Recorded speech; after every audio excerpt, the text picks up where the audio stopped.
پرچار ٹیم کے ساتھ میں ہوں آپ کا میزبان احمد نواز خان۔ وزارت داخلہ نے سینٹ کے اجلاس میں، جیسا کہ آپ کو معلوم ہے کہ سینٹ کا اجلاس جاری ہے، جمعہ کے دن سینٹ کے اجلاس میں وقفہ سوالات کے دوران ایک اہم چیز سامنے دیکھنے میں آئی۔ وزارت داخلہ نے ایک رپورٹ جمع کرائی ہے۔ پاکستان تحریک انصاف کا 24 نومبر سے 27 نومبر تک جو احتجاج تھا، اس کا اسلام آباد میں داخل ہوا احتجاج، اور پھر ڈی چوک کہہ لیں یا کشمیر چوک کہہ لیں، یہاں تک پہنچا، بلو ایریا میں آیا، اور اس حوالے سے وزارت داخلہ کو جو اسلام آباد پولیس نے رپورٹ جمع کرائی ہے کہ اس میں کتنے اہلکار جاں بحق ہوئے ہیں اور عام شہری اس میں جاں بحق ہوئے ہیں یا نہیں ہوئے، تو اس حوالے سے بھی، اور کتنی گرفتاریاں ہوئی ہیں، اور جو اہلکار ہیں سرکاری فورسز کے وہ کتنے زخمی ہوئے ہیں، اور کتنی ایف آئی آرز کا اندراج کیا گیا ہے، یہ تمام ڈیٹیل اس میں شامل ہے۔ اور دوسرا، مولانا فضل الرحمان حکومت سے ناراض کیوں ہیں؟ چارسدہ میں انہوں نے تقریر کی اور حکومت کو آڑے ہاتھوں لیا۔ تو گزشتہ دن جمعیت علماء اسلام مولانا عبدالغفور حیدری، جو جنرل سیکرٹری جمعیت علماء اسلام کے ہیں، مولانا عطاء الرحمان صاحب ہیں، اور دیگر جو ایک طرح کا وفد کہہ لیں، انہوں نے ڈپٹی وزیر اعظم یا نائب وزیر اعظم کہہ لیں اور وزیر خارجہ اسحاق ڈار سے ملاقات بھی کی ہے۔ تو اس میں کیا ڈسکس ہوئی ہیں، کیا احوال ہوئے ہیں، تو وہ بھی آپ کی نظر کرتے ہیں۔ تو سب سے پہلے میرے خیال سے بات کر لیتے ہیں پاکستان تحریک انصاف کا جو احتجاج 24 نومبر کو اسلام آباد میں انٹر ہوا، 27 نومبر یا 26 نومبر کہہ لیں، جو مین جو فال جو احتجاج کا فال ہوا، ڈاؤن فال کہہ لیں یا جو بھی اس کو کہہ لیں، نام دے دیں، اس میں پاکستان تحریک انصاف سے دعویٰ بھی کیا گیا تھا، حکومت کی جانب سے بھی مختلف دعوے کیے گئے تھے۔ تو جمعہ کے دن جو سینٹ کا اجلاس تھا، اس میں ایک معزز ممبر کی جانب سے سینیٹر قرۃ العین مری نے ایک سوال کیا ہوا تھا 27/11/2024 کو، تو وہ سوال مؤخر ہوا تھا اور اس کے بعد پھر دوبارہ جمعہ والے دن اس کو ٹیک اپ کیا تھا۔ تو انہوں نے وزارت داخلہ سے پوچھا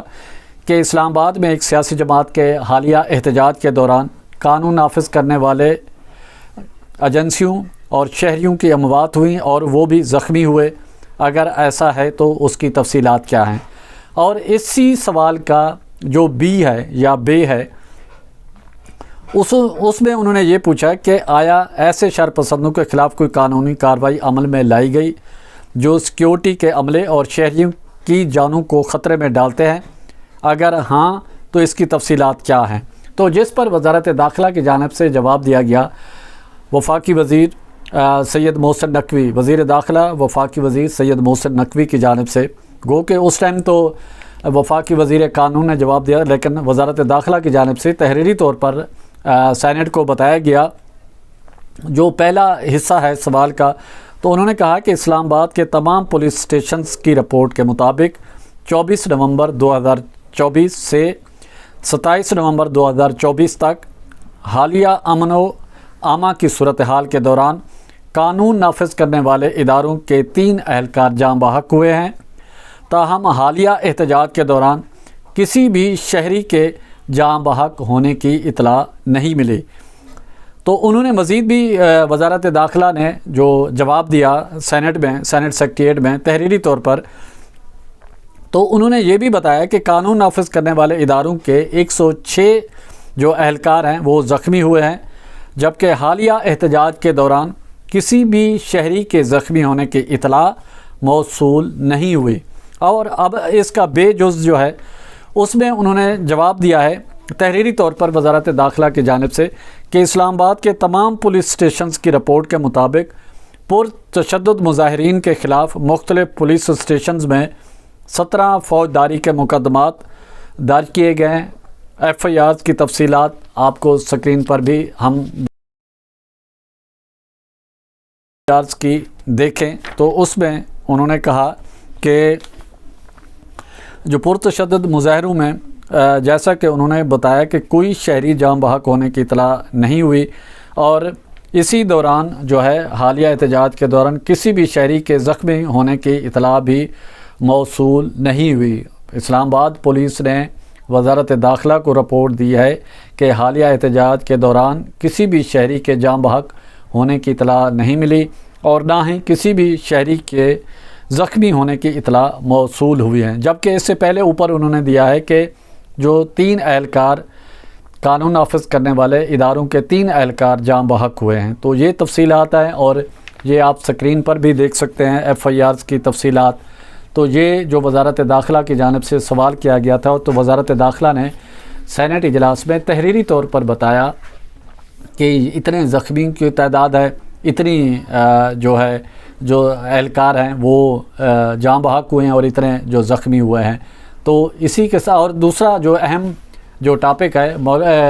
مولانا عبدالغفور حیدری صاحب جمعیت علماء اسلام کے جنرل سیکرٹری مولانا عبدالغفور حیدری نے گزشتہ دن ڈپٹی وزیر اعظم اور وزیر خارجہ اسحاق ڈار سے ملاقات کی ہے۔ پارٹی کے حوالے سے جو معاملات ہیں اور حکومت نے جو ان سے وعدے وعید کیے ہوئے ہیں اس حوالے سے انہوں نے تفصیلی ملاقات کی ہے اور پارٹی کی جو پالیسی ہے اس حوالے سے بھی آگاہ کیا ہے۔ آج مولانا فضل الرحمان نے حکومت کو آڑے ہاتھوں لیا، گو کہ حکومت نے جو قومی اسمبلی کی قائمہ کمیٹی برائے ہاؤسنگ ہے اس کی چیئرمین شپ جو ہے جمعیت علماء اسلام کو دی ہے اور جمعیت علماء اسلام کے مولانا عبدالغفور حیدری کو چیئرمین بنایا ہے۔ تو اور دوسری طرف جمعیت علماء اسلام شاید سمجھتی ہے کہ ان کے مزید جو معاملات حل طلب ہیں وہ حل ہونے چاہیے۔ تو یہی وجہ ہے کہ گزشتہ دن پھر مولانا عبدالغفور حیدری صاحب نے ملاقات بھی کی ڈپٹی وزیر اعظم سے، انہوں نے ملاقات کر کے تو جو تفصیلات ہیں وہ ان کے سامنے رکھی۔ تو اس پر پھر آنے والے دنوں میں جمعیت علماء اسلام مشاورت کرے گی، اس کے بعد پھر جو آئندہ کی حکمت عملیہ ہے حکومت کے حوالے سے وہ طے کی جائے گی۔